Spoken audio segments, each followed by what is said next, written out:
Hi lovelies, welcome back to my channel. My name is Jessica Maria, your favorite hijabi mama bear. Today we are going to be doing my review and thoughts on my Fenty face base products that I purchased recently for my birthday, and we're going to talk all about them. So if you're interested, please keep watching, and it's great to have you here. Okay, so the first product that we're going to talk about is actually the primer, and I already put the primer on because I like to put my primer on and then allow it to set in while I do my mascara and my eyeliner, and I'm an eyes first person, so I've already got my eyes and eyebrows finished. So this primer is 1 fluid ounce and it is $32. It's extremely hydrating. I really like it because I do have a lot of texture in my skin, and a good moisturizing base helps to make my foundation look its best. So I don't know if anyone has ever used like a cooling gel lotion type of formula. I used to use one from Avon in the summers that I was like in love with, but this kind of reminds me of that kind of texture. It's like a gel texture. It's really nice and very moisturizing. So the next one I wanted to talk about is the Fenty Pro Filter Hydrating Foundation. This is in the shade 190, and I think I could probably go a little bit darker, but I got it online, you know, not swatching things in store right now. It is 1.8 fluid ounces and $36. I think you get a decent amount for the price, and it is considered high-end makeup, so I think that is a pretty decent price for foundation. So because of my texture and rosacea, I have a different way of putting on foundation in most cases.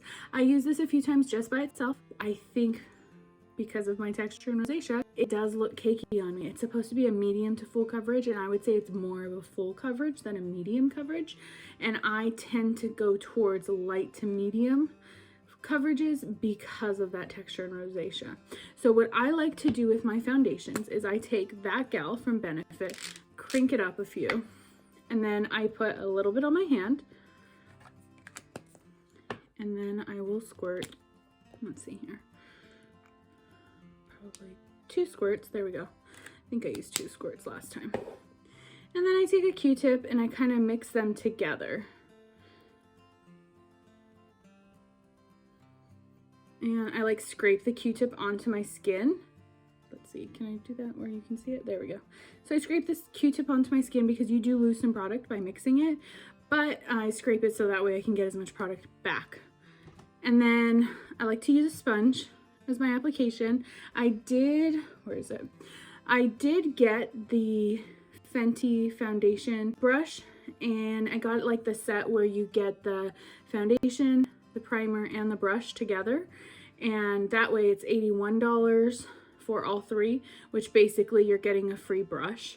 But I just feel like it's just too much. I'm not the biggest fan of brushes, but with that deal I was like, let's try it out. So, like I said, I like to use a sponge, and what I do with my sponges is I just like dip them in my cellar water. I have like a little bowl here that I use like every single time I do my makeup because I also like clean up my fallout, and that's why I like to do my eyeshadow first. But I have a little bowl in my cellar, and I just kind of like, oop, that was off camera. I just like dip the tip of it in there, and then kind of squeeze it so that it gets distributed throughout. Is that the right word? Distributed throughout. And then I will take my foundation and just start applying. And you can see I probably went a little bit too light with this. Kind of hard to guess online. And let me grab my mirror so I can see a little bit better. But so then I just like lightly dab it into my skin all over. And because I put that gal primer in there, it does thin it out a bit and like helps it to melt into my skin much better and gives it more of a I think it's like it gives it more of a like kind of like a BB cream effect, but you get a lot more tint than with your average BB cream because you're using a foundation. So it ends up being that like it melts into your skin much easier, and doesn't look cakey. So I like to do a full base, a once over of my whole face, and then I go back over on my cheeks one more time just because of all that redness with my rosacea. Okay, so you can see just with that, you can see, and like remember, I like to use the That Gal mixed into it, and you can see like pretty much all my redness is already on, and I haven't even put concealer on. So let's go ahead and move on to the concealer. The concealer is 0.27 ounces and it is $26. I do enjoy this concealer.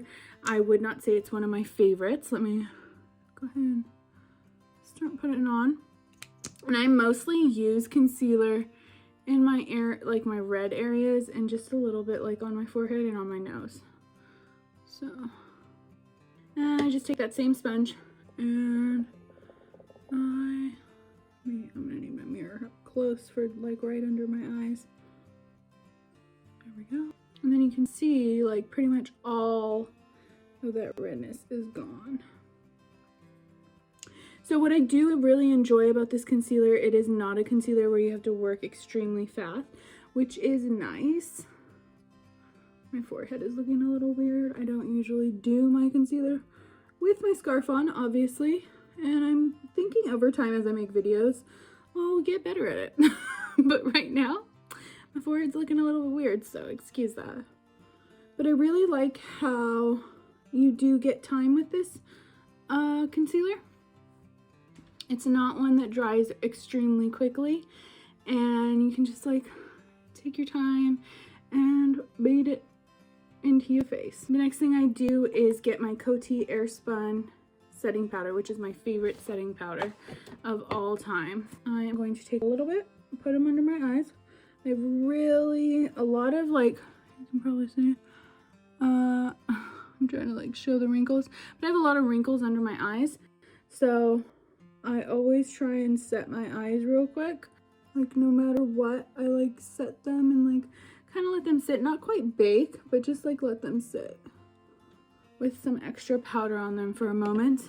And it looks weird, I know, kind of raccoony at the moment. And then I have this brush, and it's from Ulta, it's the powder brush.